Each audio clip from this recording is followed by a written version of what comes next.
We have already looked at key concepts like HARA, ASIL, and safety goals. But how do all these elements actually fit together?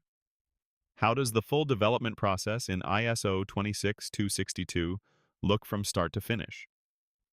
Without a clear structure, functional safety quickly becomes complex and difficult to manage. This is why ISO 26262 defines a structured lifecycle. In this video, we explain the functional safety lifecycle and how all key activities are connected across the development process. Let's start with a simple question. Why is the lifecycle so important? In modern automotive systems, complexity is extremely high. Without a structured approach, development quickly becomes difficult to manage. Requirements, design, testing, and safety activities must all be aligned.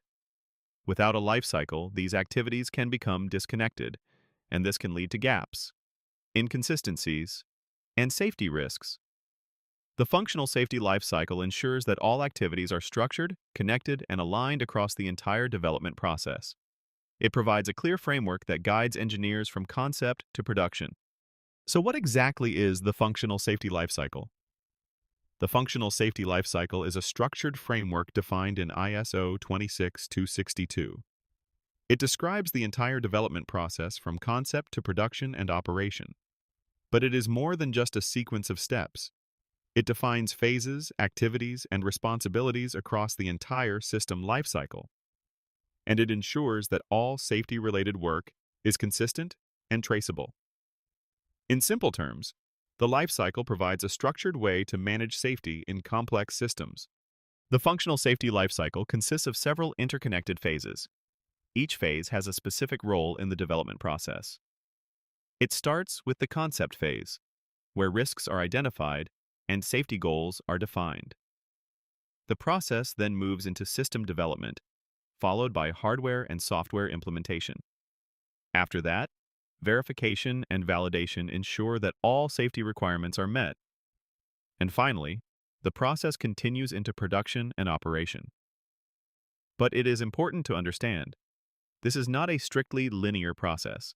The phases are connected and often iterative. Let's take a closer look at the concept phase. This is where functional safety starts. First, the item is defined, including its functionality and system boundaries. Next, HARA is performed to identify hazards and evaluate risks. If you want a detailed explanation of this step, we have a dedicated video on HARA on this channel. Based on this analysis, the ASIL level is determined, and from there, safety goals are defined. We also have separate videos explaining ASIL and safety goals in detail, so the concept phase establishes the foundation for the entire development process. Once the concept phase is completed, development moves to the system level.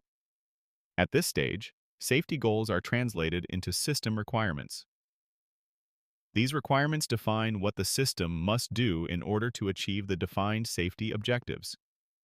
At the same time, the system architecture is developed.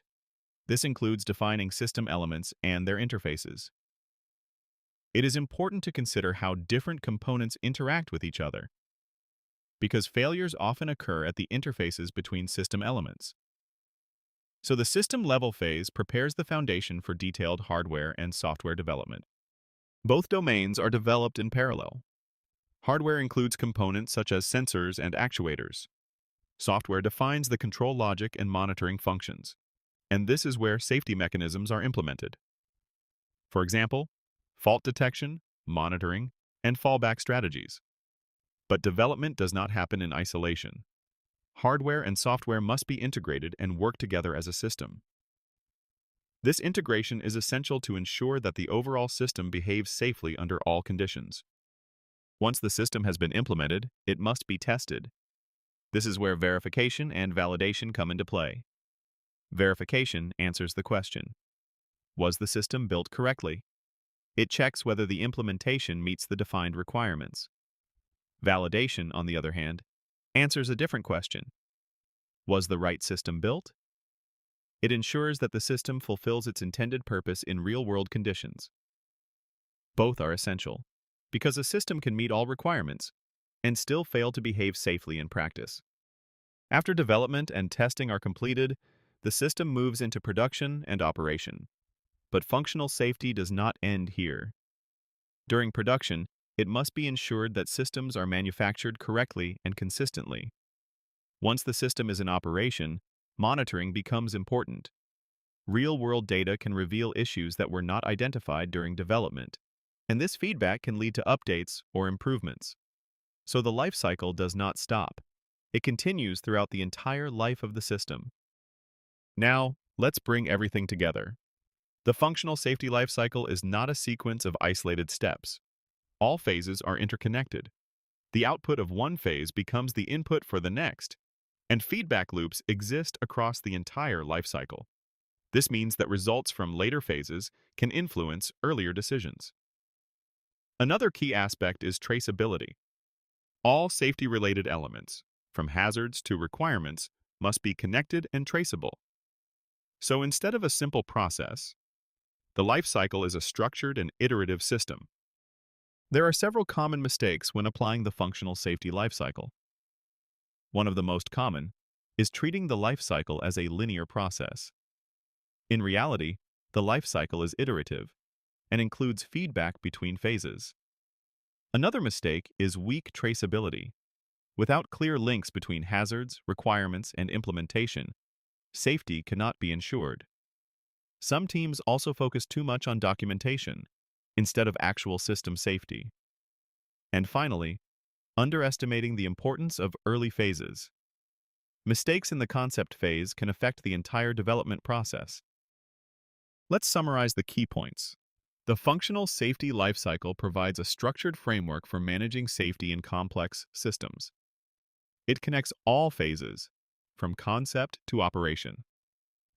Key activities such as HARA, ASIL determination, and safety goals are part of the concept phase. Each phase builds on the results of the previous one. And throughout the entire life cycle, iteration and traceability are essential.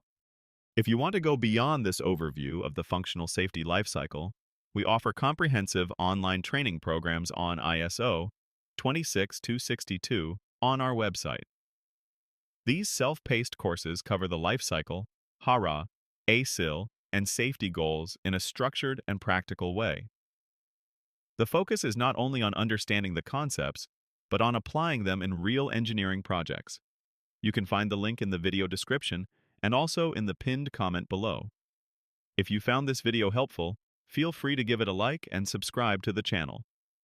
We regularly publish content on functional safety, ISO 26262, ASIL, AS-PICE, and other engineering standards. Thank you for watching, and we look forward to seeing you in the next video.